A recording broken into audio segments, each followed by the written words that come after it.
तो जैसा कि दोस्तों आप स्क्रीन पे देख पा रहे हैं, भारत सरकार का ओबीसी किस प्रकार से बनकर के तैयार होता है। सही दोस्तों, किस प्रकार से आप बना पाएंगे ओबीसी घर बैठे, बिल्कुल बारीकी से देखेंगे। तो चलिए शुरू करते हैं। दोस्तों, भारत सरकार का ओबीसी बनाने के लिए आपको इस लिंक पे आना पड़ेगा, serviceonline.bihar.gov.in के वेबसाइट पे।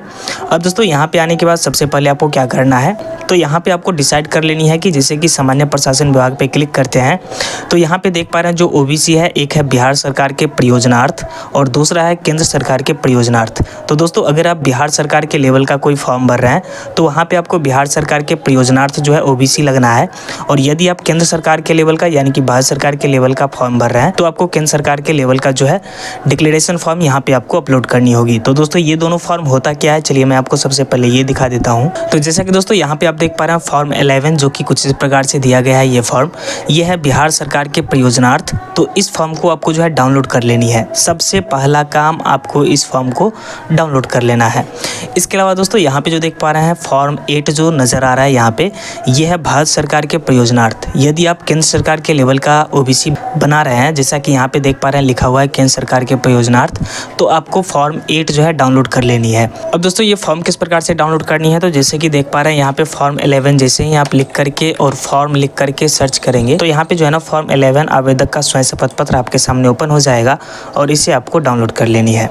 तो यह है बिहार सरकार के प्रयोजनार्थ, और यहीं पे फॉर्म 8 जो है, जैसे कि यहाँ पे हम लिखेंगे VIII और सर्च करेंगे तो जैसा कि यहाँ पे देख पा रहे हैं फॉर्म 8 भी आपके सामने आ गया है जो कि भारत सरकार के लेवल का है।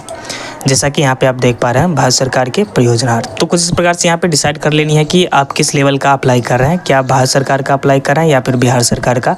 तो वो डिक्लेरेशन फॉर्म यहाँ पे आपको डाउनलोड कर लेनी है और इसे भर करके आपको रखना है। कुछ खास यहाँ पे नहीं पूछा जा रहा, बस यहाँ पे बेसिक सी जानकारी पूछी जा रही है और साथ में नीचे आप अपना साइन कर लेंगे और आप अपने गाँव का नाम और साथ में दिनांक किस डेट में आप अप्लाई कर रहे हैं वो चीज़ें यहाँ पे आपको लिख देनी है।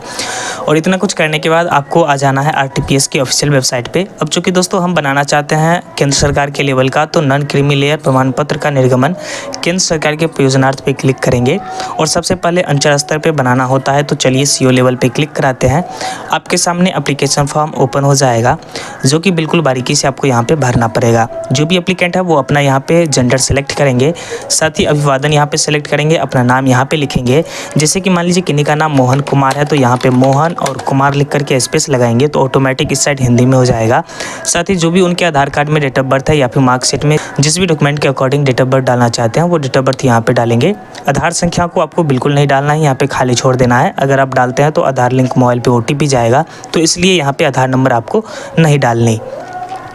स्टेट सेलेक्ट रहेगा, आप अपना जिला यहाँ से सेलेक्ट करेंगे, अनुमंडल सेलेक्ट करिए, प्रखंड, साथ ही आप अपने गांव का नाम यहाँ पे लिखेंगे, वार्ड संख्या यहाँ पे लिखना है, पोस्ट ऑफिस यहाँ पे लिखना है, पिन कोड यहाँ पे लिखना है, सर्किल नंबर और साथ में होल्डिंग नंबर को खाली छोड़ देना है। और स्थानीय निकाय का प्रकार में यदि आप ग्राम पंचायत से बिलोंग करते हैं तो ग्राम पंचायत पे क्लिक करके आप अपना थाना यहाँ पे सेलेक्ट करेंगे।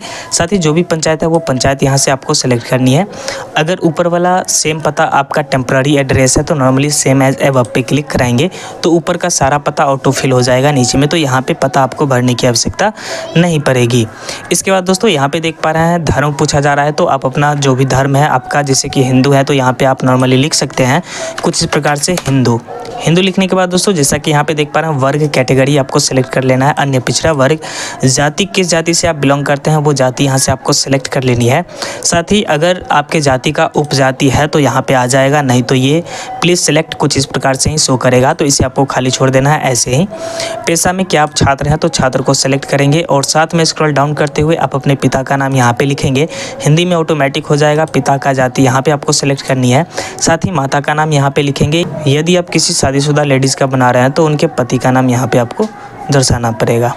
इसके अलावा दोस्तों आवेदक का ईमेल आईडी यहाँ पे पूछा जा रहा है, तो ईमेल आईडी जरूर डालिए क्योंकि जब भी आपका ओबीसी बन करके तैयार होगा तो आपके ईमेल पे भेज दिया जाता है। अब दोस्तों आवेदक का फोटो यहाँ पे अपलोड करने को बोला जा रहा है, तो ध्यान रहे कि 30 KB से लेकर के 40 KB के बीच का फोटो यहाँ पे आपको अपलोड करनी है और उस फोटो के ऊपर जो है ना एक्रॉस यानी कि तिरछा साइन करके इसके बाद स्कैन करके यहाँ पे आपको अपलोड करनी है। इसके बाद यहाँ पे जो भी आवेदक हैं वो अपना मोबाइल संख्या डालेंगे पल पल के अपडेट पाने के लिए।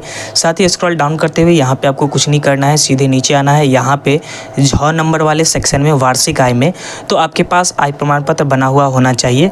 तो जो भी आय प्रमाण पत्र आप बना रखे हैं उसमें नौकरी से आय कितना है वो चीज़ें यहाँ पे आप डालेंगे, व्यवसाय से आय कितना है वो चीज़ें यहाँ पे आपको लिख देनी है।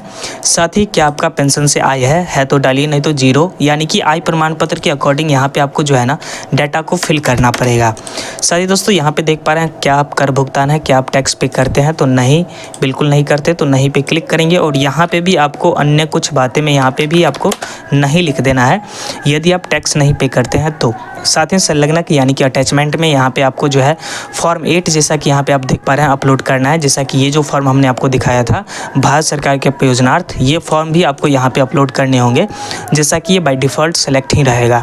इसके बाद जो आवासीय प्रमाण पत्र है, निवास यानी कि रेसिडेंशियल सर्टिफिकेट, वो आपको क्लिक कराना है। साथ ही जाति पे क्लिक करना है, साथ ही आय प्रमाण पत्र पे भी आपको क्लिक कराना है, क्योंकि ये सारे डॉक्यूमेंट आपको अपलोड करने होंगे। स्क्रॉल डाउन करते हुए कैप्चा कोड यहाँ पे डालेंगे, सबमिट के ऑप्शन पे आपको क्लिक करा देना है। जैसे ही सबमिट के ऑप्शन पे क्लिक कराएंगे, क्लिक कराते हैं दोस्तों कुछ इस प्रकार का डायलॉग बॉक्स आपके सामने ओपन होगा। यहाँ पे आपको सारा डाटा टैली कर लेना। सारे डाटा अगर सही है तो नॉर्मली अटैच एनेक्सर पे क्लिक करेंगे, और अगर कोई डाटा गलत है तो एडिट पे क्लिक करके आप एडिट भी कर सकते हैं। तो सेव एनेक्सर पे क्लिक करते ही आपके सामने अटैच एंड क्लोजर का डैशबोर्ड ओपन होगा। यहाँ पे देख पा रहे हैं कुछ इस प्रकार से जाति प्रमाण पत्र आपको यहाँ पे अपलोड करने हैं, साथ ही आवासीय है। इसके अलावा आय प्रमाण पत्र, साथ ही यहाँ पे ऑथ लेटर में यहाँ पे आपको वो डिक्लेरेशन फॉर्म अपलोड करना है, जैसा कि फॉर्म 8 हमने आपको दिखाया था भारत सरकार के प्रयोजनार्थ के प्रति जो डिक्लेरेशन फॉर्म था वो आपको यहाँ पे अपलोड करना है। ध्यान रखना है जेपीईजी पीडीएफ कोई भी चलेगा यहाँ पे, लेकिन 200 KB से नीचे का ही डॉक्यूमेंट का फाइल साइज होना चाहिए। साथ ही दस्तावेज में यहाँ पे आप आधार कार्ड को अपलोड कर सकते हैं। जैसा कि यहाँ पे देख पा रहे हैं हम सारे डॉक्यूमेंट को अपलोड कर चुके हैं, और नॉर्मली सेव एनेक्सर पे अब हम क्लिक कराएंगे। क्लिक कराते हैं दोस्तों यहाँ पे देख पा रहे हैं फाइनल सबमिट करने का डैशबोर्ड सामने आएगा। जैसा कि यहाँ पे देख पा रहे हैं सारे डॉक्यूमेंट को हमने अपलोड कर दिया है। इसके बाद जैसे ही सबमिट पे क्लिक करेंगे तो आपके सामने कुछ इस प्रकार का रिसिप्ट जनरेट होगा।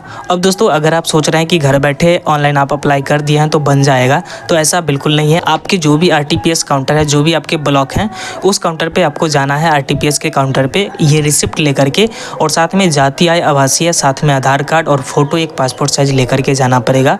और वहाँ पे आपको CO के पास जा कर के वहाँ पे उनसे जो है वेरिफिकेशन करवानी है कि जी सर मेरा जो है इनकम इतना से कम का ही है, फिर जा कर के आपका जो है एप्लीकेशन अप्रूव होगा।